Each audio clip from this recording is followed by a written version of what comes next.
오늘 우리에게 주신 하나님의 말씀은 신약 성경 마가복음입니다. 마가복음 14장 12절에서 26절의 말씀입니다. 신약 성경 80쪽에 있습니다. 마가복음 14장 12절에서 26절의 말씀입니다.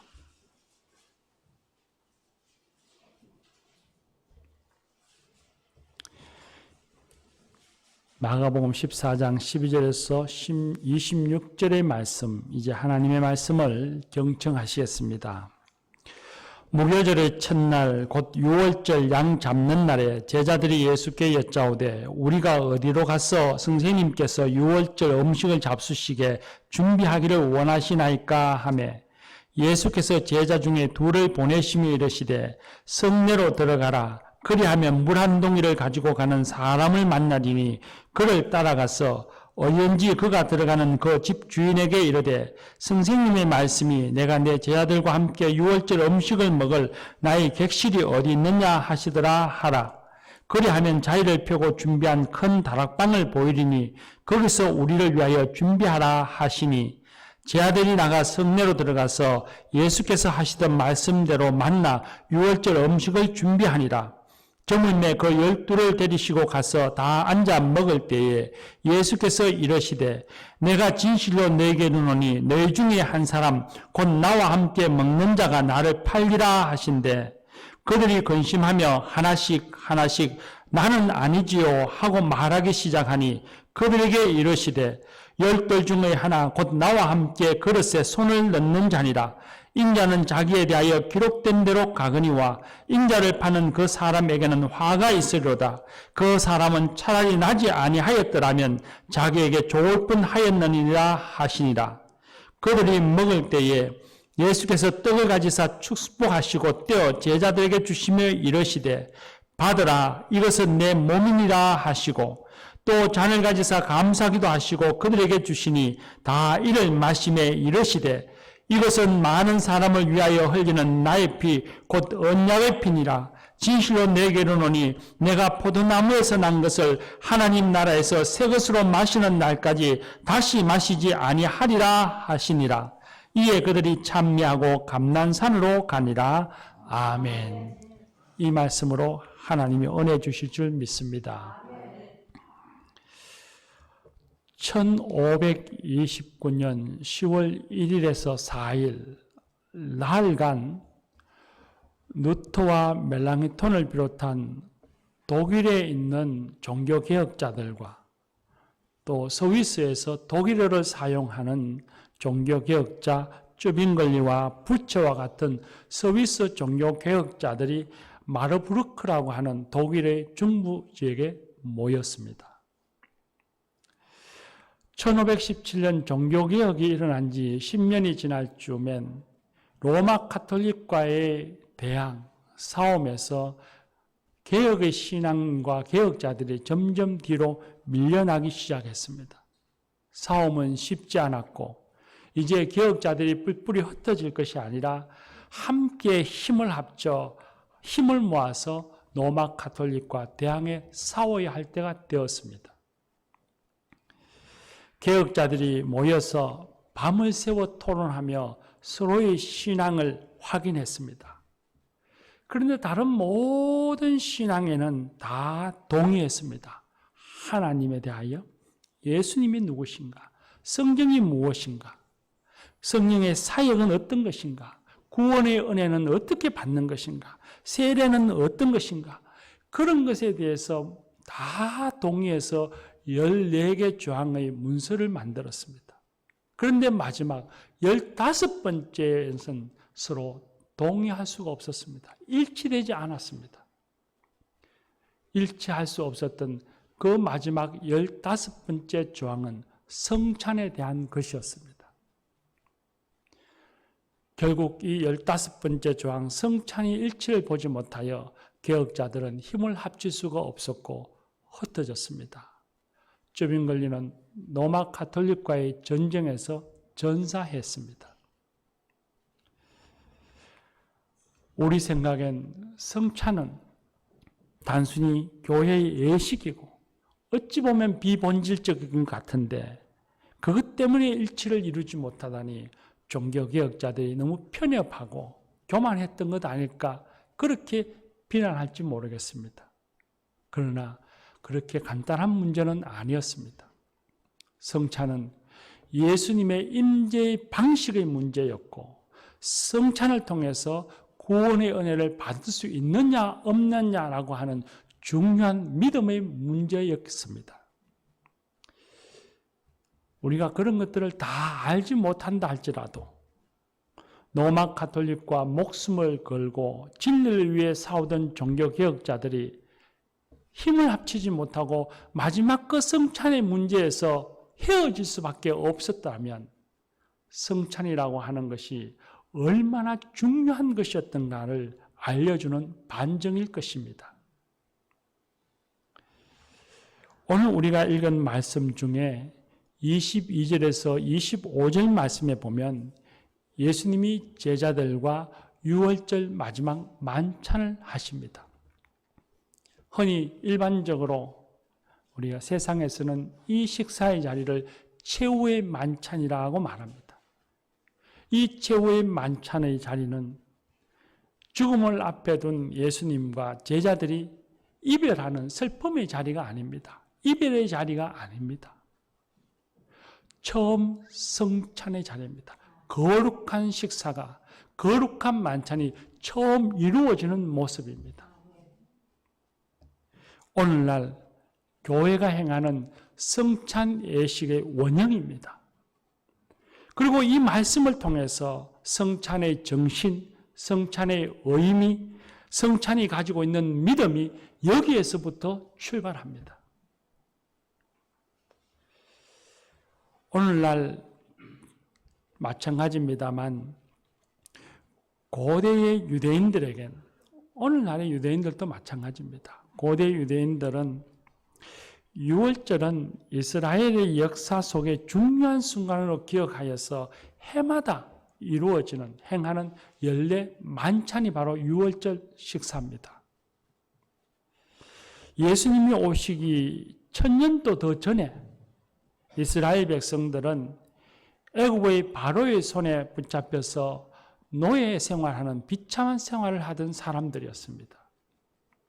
하나님께서는 이스라엘 백성들을 애굽에서 해방시켜 주시기 원하셨고 바로는 하나님의 뜻에 순종하지 아니하고 거부했습니다. 하나님께서는 바로의 고집을 꺾기 위해서 애굽에 재앙을 내리셨습니다. 그때의 마지막 재앙이 사람이든 짐승이든 처음 난 것들은 다 죽음을 맞이하는 재앙이었습니다. 거기에는 이스라엘 사람이라고 유대인이라고 예외는 없었습니다. 그러니 이 재앙이 임하면 유대인이나 애굽이나 할 것 없이 모든 집에서 곡소리가 날 것은 뻔한 일이었습니다. 이 재앙을 피하는 유일한 방법은 하나님의 말씀, 하나님의 명령대로 어린 양을 잡아서 그 피를 집의 문설주에 바르는 일이었습니다. 재앙이 예수님의 말씀처럼 임하였습니다. 그날 밤 애굽의 집집마다 마다들과 짐승의 첫째가 죽음을 맞이했습니다. 그러나 어린 양의 피라는 대속물 아래에 숨은 집은 안전했습니다. 죽음을 넘어 구원을 받았습니다. 자신을 대신해서 자기 가족들을 대신해서 죽은 저 어린 양의 피가 나를 대속한다고 하는 믿음을 가졌던 사람들은 그 믿음으로 구원을 받을 수 있었습니다. 유대인들은 하나님의 말씀을 믿었고 순종했고 그들은 죽음에서 구원을 받을 수 있었습니다. 하나님께서는 출애굽한 이스라엘 백성들에게 말씀하시기를 너희가 죽음으로부터 구원을 받았던 그날을 기억해서 유월절을 지키라고 명령하셨습니다. 예수님 당시의 유대인들 1000년 이상이 지난 훌쩍 지나간 시간이었지만 유대인들은 이 유월절이 되면 이 날을 기억해서 하나님께서 자신들을 구원해 주신 날을 기억해서 유월절에 만찬을 했습니다. 유월절 만찬에는 특별한 형식이 있습니다. 네 부분으로 나누어져 있는데 각 부분마다 사회자가 떡이나 잔을 들고서 그 떡과 잔이 무엇을 의미하는지, 그것이 가지고 있는 의미, 요소가 무엇인지를 설명하는 것이었습니다. 예를 들면 떡을 들고서 이것은 우리의 조상들이 광야에서 먹던 고난의 떡입니다. 그렇게 설명을 하고 함께 먹는 것입니다. 예수님과 제자들이 함께하는 만찬에서 예수님이 사회를 보셨습니다. 예수님은 만찬의 요소를 축사하시고는 그 의미를 설명하시는데 내려오던 오래전부터 1000년 이상 내려오던 대본을 따르지 않고 예수님은 돌출적인 말씀을 하셨습니다. 떡을 들고 말씀하십니다. 이것은 내 몸이니라 하셨습니다. 잔을 들고는 말씀하셨습니다. 이것은 많은 사람을 위하여 흘리는 내 피라고 말씀하셨습니다. 그 자리에 함께 있던 제자들은 예수님의 그 말씀을 듣고 아마도 엄청 놀랐을 것입니다. 아니, 예수님께서 어찌 대본대로 말씀하시지 않고 저 말씀을 하시다니 저게 무슨 말인가? 놀라고 당황했을 것입니다. 더 놀라운 것은 유월절 만찬에는 떡과 잔만 있는 것이 아니라 메인 요리가 있어야 했습니다. 그 메인 요리는 바로 어린 양입니다. 그런데 오늘 읽은 말씀에 보면 예수님께서 성만찬을 사회하시면서 집례하시는데 메인 요리 이야기는 없습니다. 어린 양 요리가 빠져있는 유월절 만찬이라고 하는 것은 존재할 수가 없습니다. 그런 만찬은 없습니다. 그런데 왜 예수님께서는 유월절 만찬에 어린 양에 대한 언급이 없었을까요? 예수님 자신이 백성을 구원하시기 위한 유월절 하나님의 어린 양이시기 때문이었습니다. 하나님의 어린 양 예수님이 유월절 상 앞에 계시니 상 위에 어린 양이 필요가 없었던 것입니다. 그래서 세례 요한은 예수님을 처음 볼 때에 고백하여 말하기를 보라, 세상 죄를 지고 가는 하나님의 어린 양이로다 했습니다. 이사야 선지자는 이사야서 53장 말씀에 메시아는 어린 양이라고 불렀습니다. 교우 여러분, 예수님께서 만찬 가운데에 떡과 잔을 들고서 과거로부터 해오던 그런 대본대로 말씀하시지 않고 떡을 들고서는 이것은 내 몸이니라, 이것은 많은 사람을 위하여 흘리는 내 피로다 말씀하실 때에 그 말씀의 의미는 보라, 이사야 선지자가 말하고 세례 요한이 말하던 메시아가 바로 나다.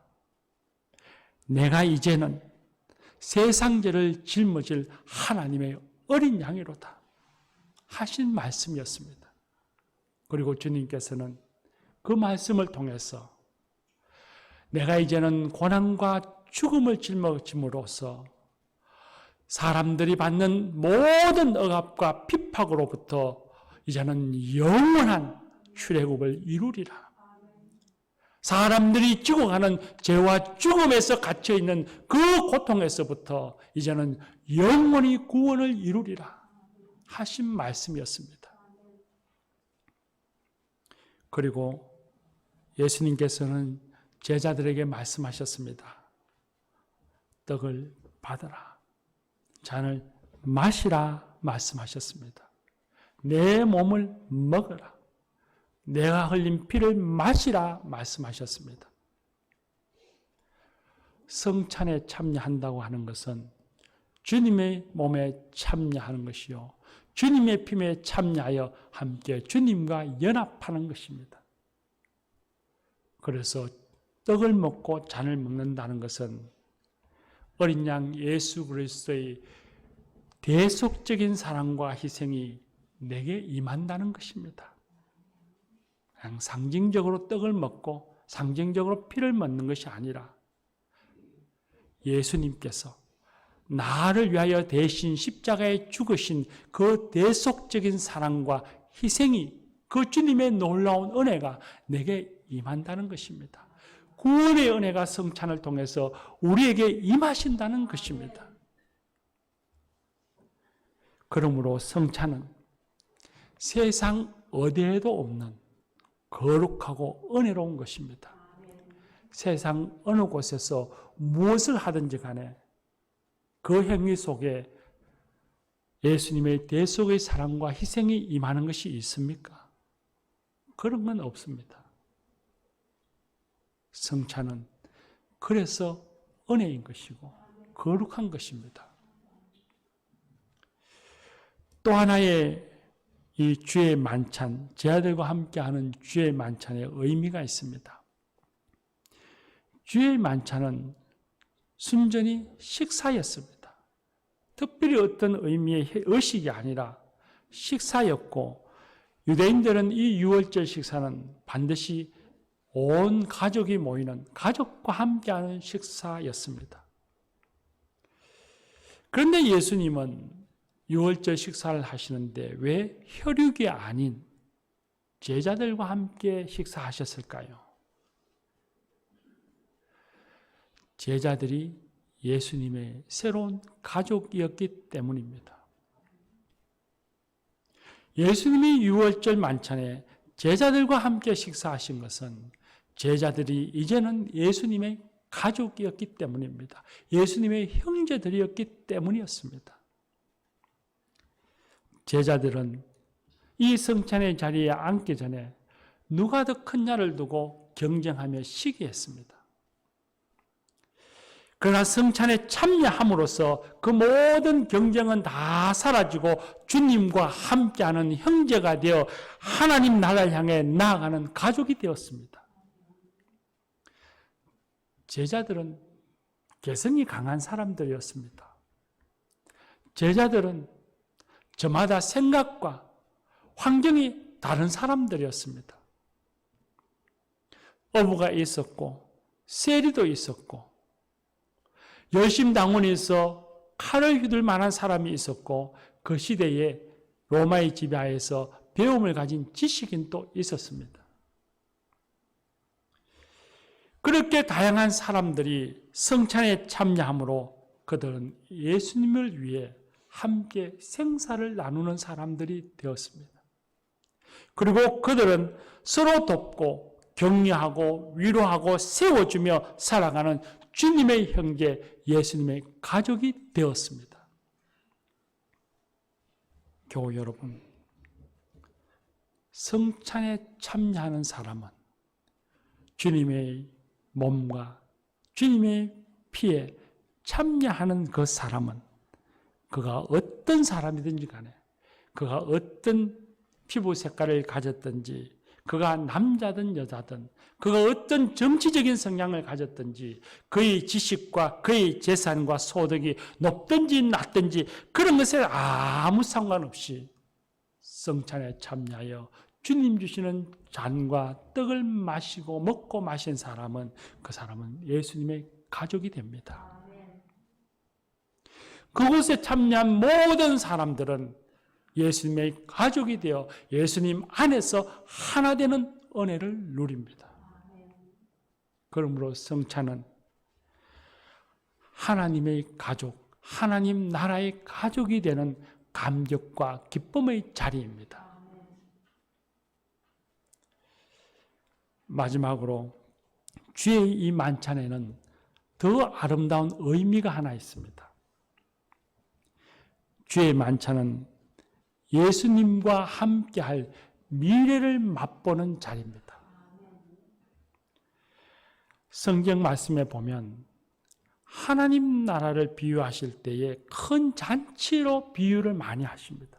구약 성경에도 그렇고 예수님께서도 천국은 이와 같으니라 하시면서 비유하실 때에 큰 잔치, 혼인잔치와 같은 잔치를 통해서 하나님 나라를 말씀하셨습니다. 잔치는 곧 하나님 나라입니다. 그러므로 주의 만찬을 했다. 주님과 함께 만찬을 하고 주님의 그 잔치 자리에 참여했다는 것은 영원한 하나님 나라에 참여하리라고 하는 것을 미리 예비하는 자리인 겁니다.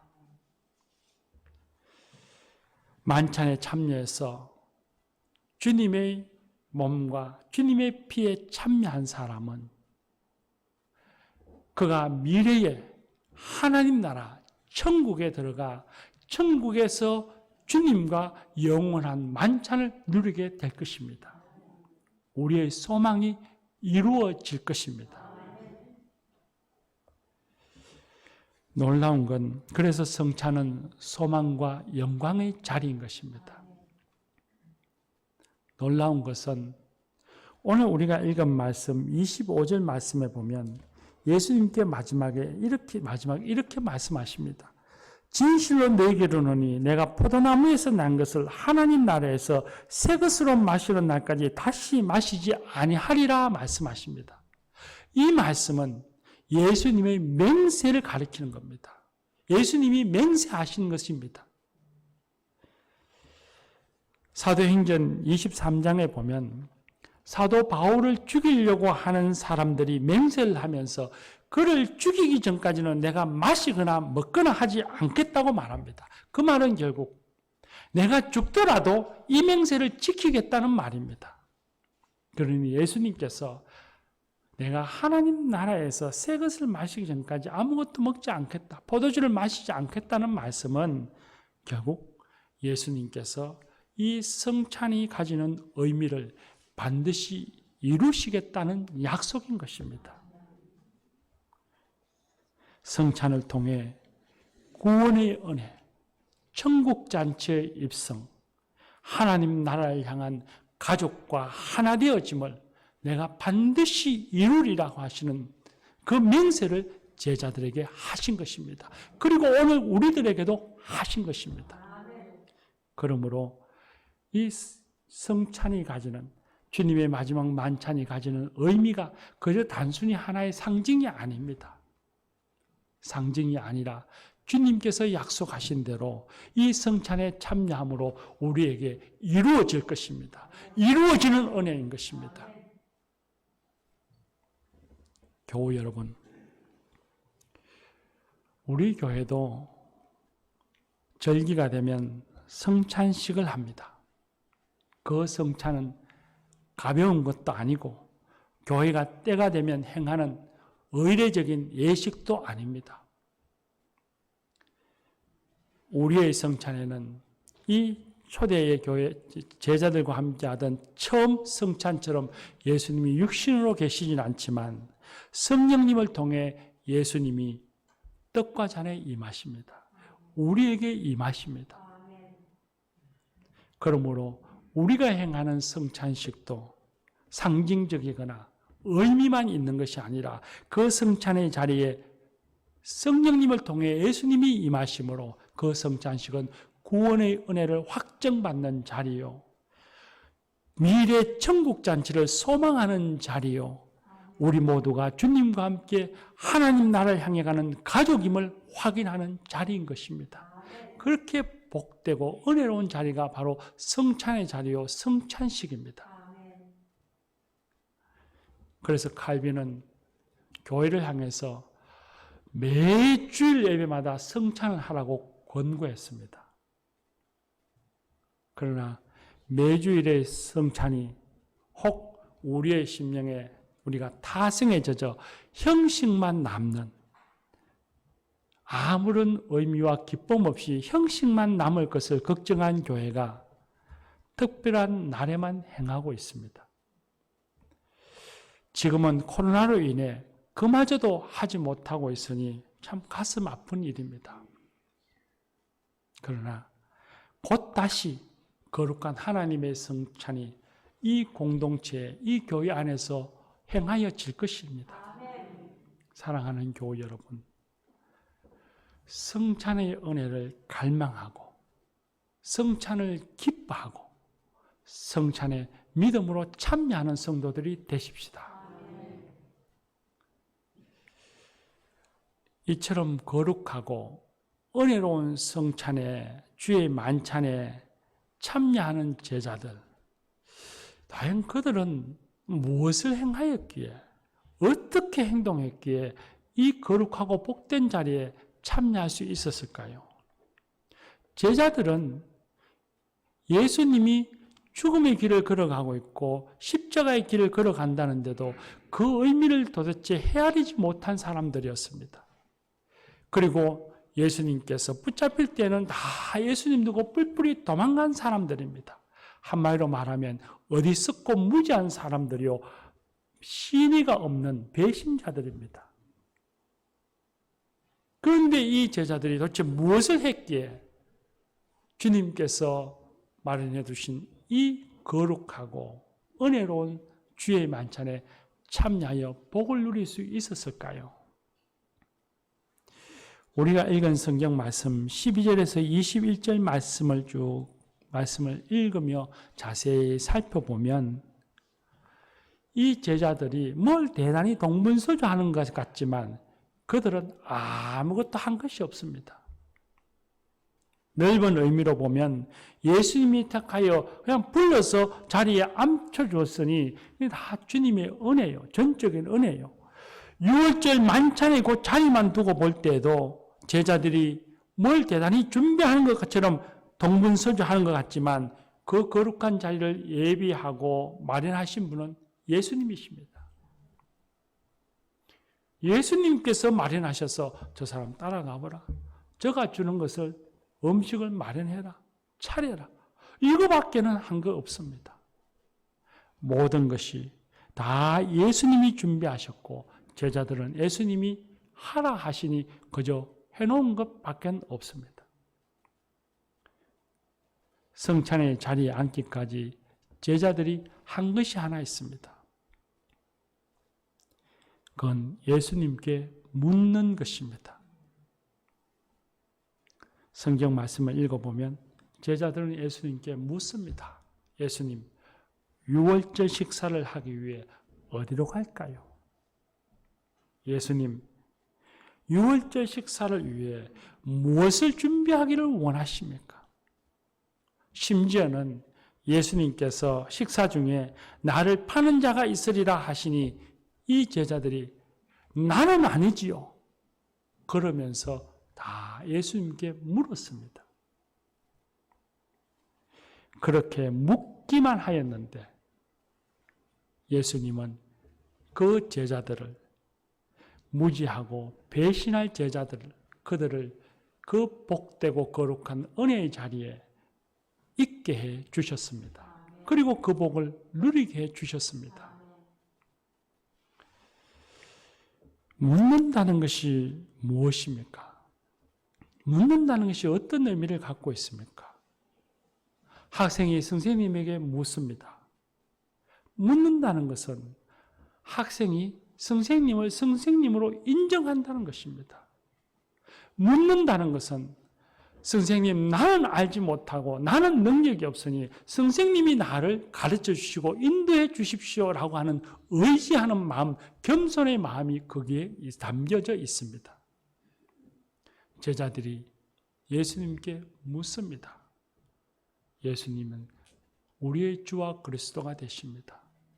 우리는 능력이 없으니 주님께서 우리를 인도하여 주소서. 겸손과 의지의 마음, 인정하는 마음으로 주님께 물었습니다.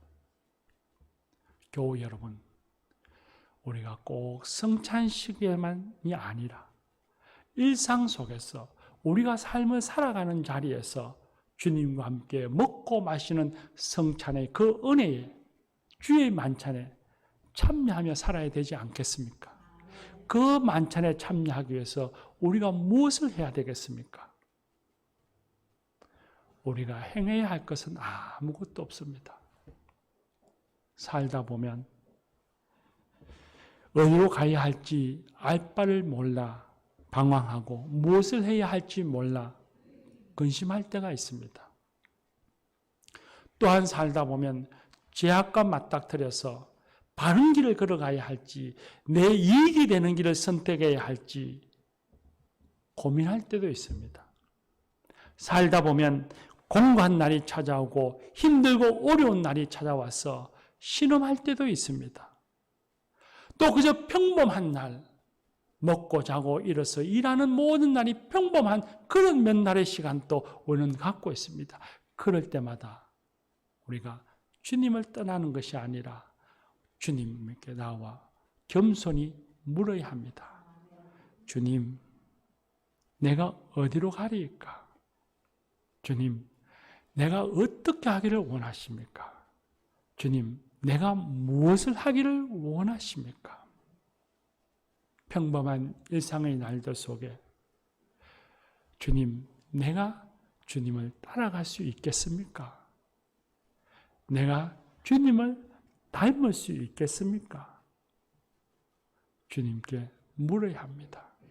주님, 내가 여기 있습니다. 나를 찾으셨습니까? 내가 무엇을 하기를 원하십니까? 내가 주님께 드릴 것이 아무것도 없습니다. 내가 무엇을 하기를 원하십니까? 내가 어디로 가기를 원하십니까? 물어야 합니다. 겸손히 주님께 나아가 묻기만 하면 예수님께서는 아무 공로 없는 우리를 그 크고 놀라우신 은혜의 팔로 우리를 안아서 주의 만찬의 자리에 주님과 함께 먹고 마시는 자리에 우리를 데려다 놓아 주실 것입니다. 있게 해 주실 것입니다. 은혜의 자리, 소망의 자리, 영광의 자리, 기쁨과 감격의 자리에 우리를 있게 해 주실 것입니다. 기도합시다.